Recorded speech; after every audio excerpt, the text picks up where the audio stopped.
Sir Jeremy Corbyn.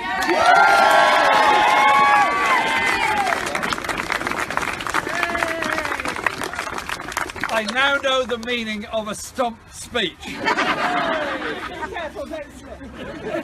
And it's a very, very splendid stump it is too. Jim, thank you for being our candidate. Thank you for taking this on. And thank you for being the authentic voice of everyone who wants to see a different, fairer, more equal, better country. Jim, somebody who does a very important and valuable job every day is just the kind of person that ought to be a Labour candidate and ought to be a Labour MP. And I look forward to the day you're elected. And as Rachel pointed out, the issues of how communities are treated all across Britain are very, very important, because we're a party of the whole country. We have nearly 600,000 individual members of the Labour Party, the largest political party anywhere in Europe of the left. We have 3 million affiliated members. We are reaching out to every community in this country. That means rural communities where there is a great deal of hidden poverty. Just because you live in a beautiful village with a picture postcard view that could be on the front of a chocolate box does not mean there isn't poverty hidden behind those hedges. Does not mean the lack of bus services means you cannot get around. Does not mean the cuts in public services don't affect you as well. And so we are developing our policies from the bottom up. People giving us their views, their opinions, their ideas, wherever they live in the country and whatever their situation. So we want to hear from all of you about the policies you want from a Labour government. But I'll say this, we want to support agricultural workers and the agricultural industry. We want sustainable agriculture in this country. We want decent rural bus services, and we want decent rural housing as well as small town housing for everybody. The days of not building council housing, not controlling the private rented sector and watching the social cleansing of our towns and cities go on will be over under a Labour government, because we will invest in communities and social housing. And we're determined to achieve that. The National Health Service is our greatest and proudest creation as a Labour Party. And Aaron Bevan, a miner, was the health minister who introduced the National Health Service Act in 1947. We gained a National Health Service as a result of it. Healthcare as a human right, free at the point of use.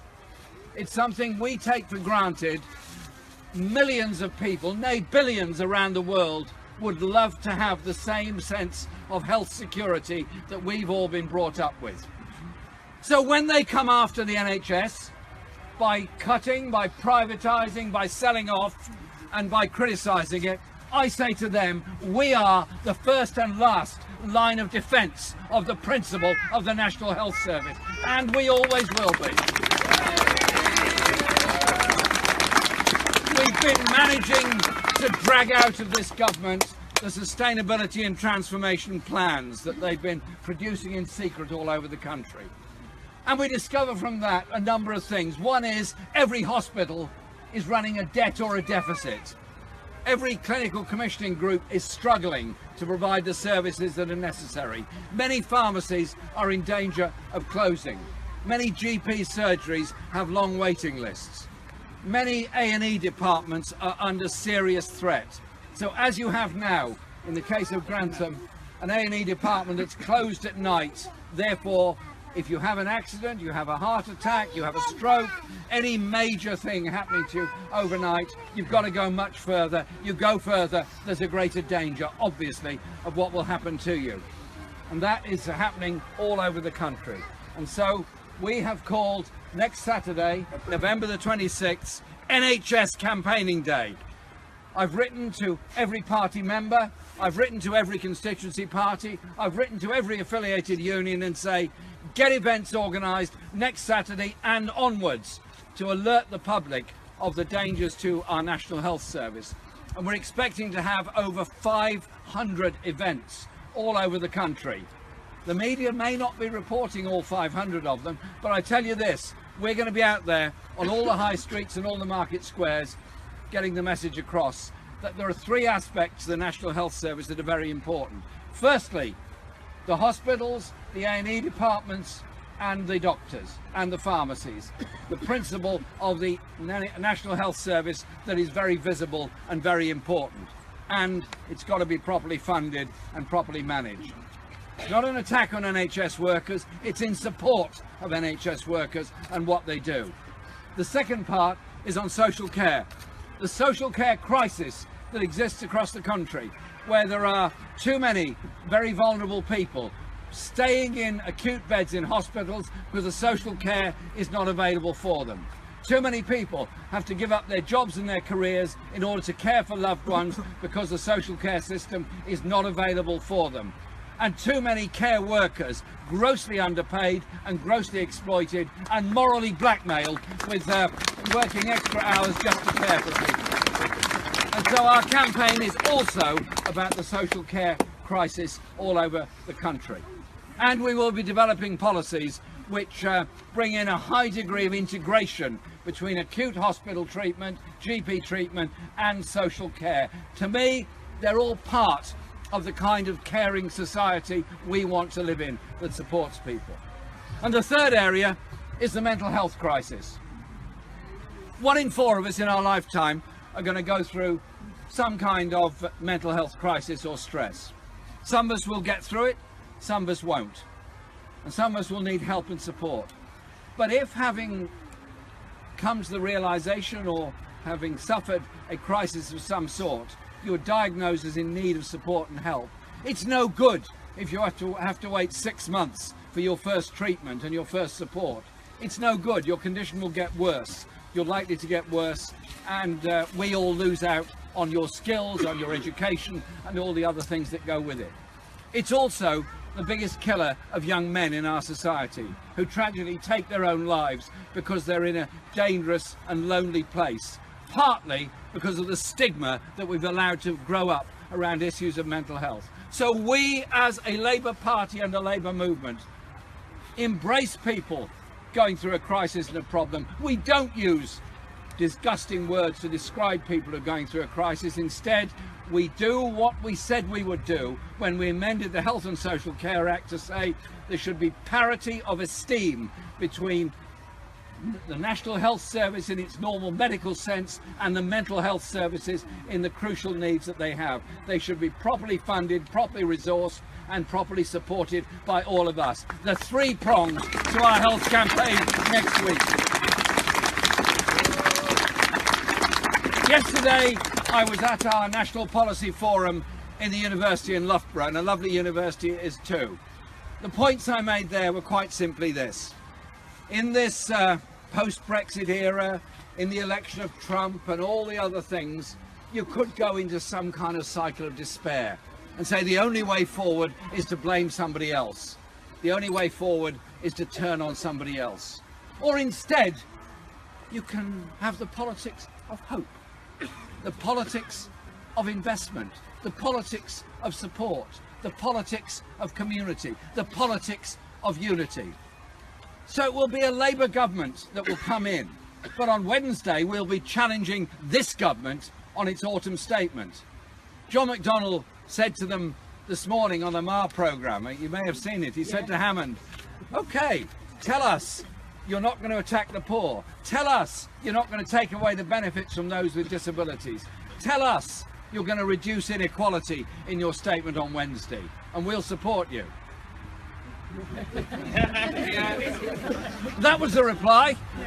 Well, we'll be putting it out there that the way forward for this country is to invest in the infrastructure we need, the improved railway lines needed through Lincolnshire and all over the east of England.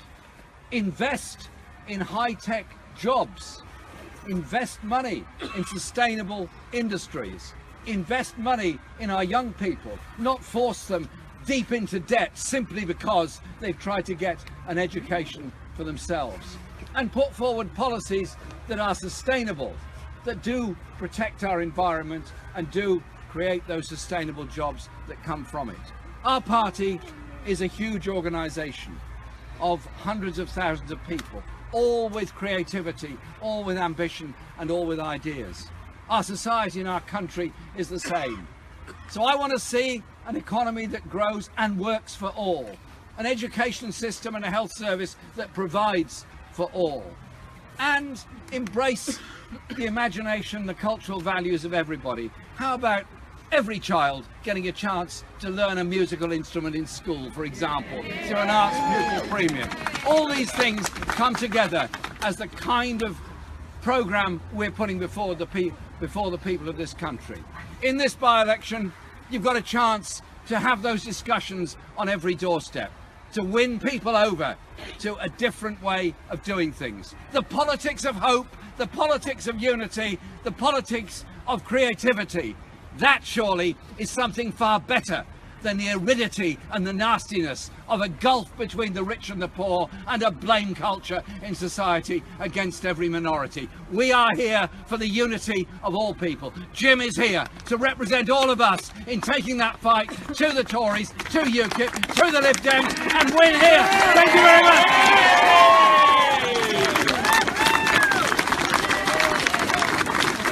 So thank you very much for talking to us, Jeremy. Firstly, you've got a big job on your hands to win this constituency, having the Conservatives having a 24,000 majority, and also with the constituency voting for Brexit as well. What do you think Labour have to offer this time round? We've got a candidate who is the authentic voice of the people of the area.